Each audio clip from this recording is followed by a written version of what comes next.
Pega a visão do canal do Guerreiro. Este vídeo eu estou gravando já dentro do parque, uma boa notícia, né? As limpezas já começaram, como vocês podem ver, o lago já está sendo limpo. Mas o que eu queria trazer para vocês é a sequência da última meditação que eu trouxe sobre honra aos pais, né? Para que os dias fossem longos. Eu quero trazer uma meditação hoje de um pai zeloso. O que é um pai zeloso? O que a Bíblia pode nos mostrar de um pai zeloso? Atitudes de um pai zeloso. Em Jó, capítulo 1, está escrito: havia um homem na terra de Uz, cujo nome era Jó. Era homem íntegro e reto, que temia a Deus e se desviava do mal. Nasceram-lhe 7 filhos e 3 filhas. Possuía ele 7.000 ovelhas, 3.000 camelos, 500 juntas de bois e 500 jumentas, tendo também muitíssima gente a seu serviço, de modo que este homem era o maior de todos os do Oriente.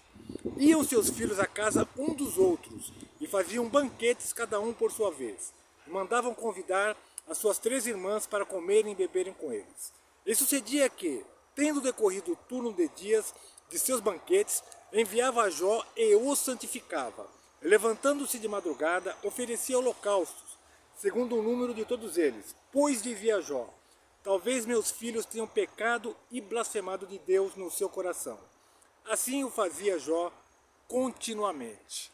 Jó é um personagem tremendo da Bíblia, que muitas vezes o cristão reclama de tantas coisas, mas estudando o livro de Jó nós vamos ver que o nível de superação e o nível de dificuldades e tribulações que ele enfrentou foram tremendas e venceu, né?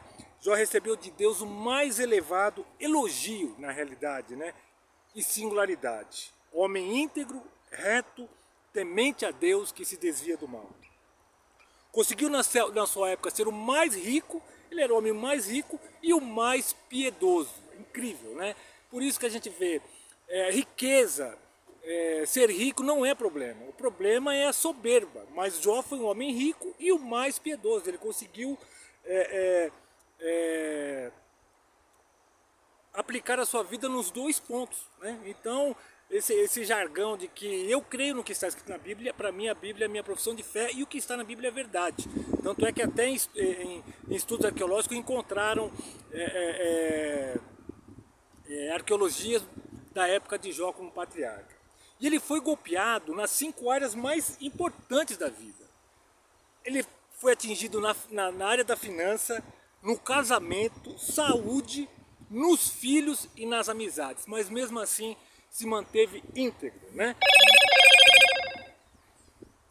Porém, Deus os restaura de uma maneira magnífica em todas as áreas afetadas, né? Mas o assunto aqui é paternidade. Vamos ver alguns pontos importantes da paternidade de Jó, que é aquilo que eu tinha falado. Eu fiz uma breve meditação sobre honrar aos pais, e agora o pai, atitudes de um pai zeloso, atitudes. Então nós vemos que Jó era um homem temente a Deus, íntegro, né, reto, passou pelos piores problemas que o ser humano pode passar, chegou no limite, mas ele deixou uma lição tremenda de paternidade, né? Veja que coisa interessante. Jó andou com Deus e deixou registrado um caráter irrepreensível da sua conduta. Então, algo importante, ele foi um pai irrepreensível.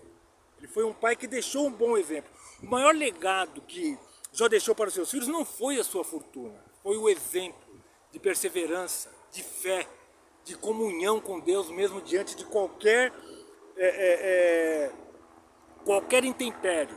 Jó dava muitos presentes, ele era um homem rico. Você vê que os filhos, cada um tinha as suas casas, se banqueteavam, viviam em festa, então ele dava conforto para os filhos. Mas o maior dádiva que Jó deu para os seus filhos foi um exemplo de perseverança, né? A maior herança que um pai pode deixar não são bens, mas conduta.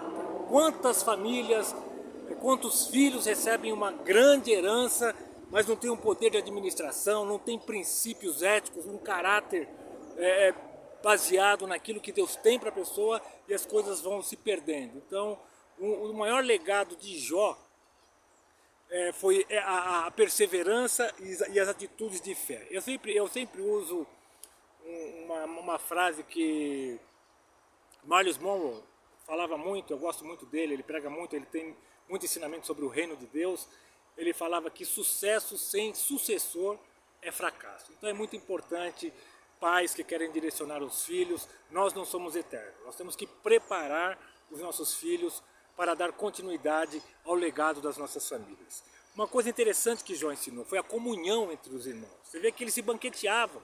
Então eles tinham um bom relacionamento entre eles se banqueteavam um na casa dos outros, chamavam as irmãs. Sabemos que naquela época mulheres nunca eram um relacionamento social muito grande, mas você vê que a Bíblia deixa bem enfático que eles se banqueteavam e chamavam as irmãs. Então algo que esse pai ensinou tremendo é a comunhão entre os irmãos. Você, pai, se esforce para que os seus filhos tenham comunhão, os seus filhos possam estar sempre unidos, os seus filhos possam estar sempre juntos. E ele passou princípios morais e religiosos, porque ele santificava. Provavelmente os filhos sabiam dessa atitude e refletiam, porque mesmo diante dos banquetes, tudo já se preocupava se algum pudesse ter falado alguma coisa que desagradava a Deus. Então ele passou princípios religiosos e morais para os filhos dele, né? E a sua integridade foi o maior legado deixado para os seus filhos, pois integridade é quem nós somos quando não estamos diante dos olhos das pessoas. Nunca se esqueça, reputação é o que falam de você, caráter é o que Deus fala de você. Se preocupe com o teu caráter, porque quem se preocupa com reputação paga um alto preço, se entristece e não consegue agradar todo mundo. Então o que eu quero falar sobre essa paternidade de Jó era a comunhão que ele fazia entre os filhos dele, sempre se relacionando bem, era princípios éticos, morais e religiosos que foram passados para os filhos, e o maior legado, a integridade.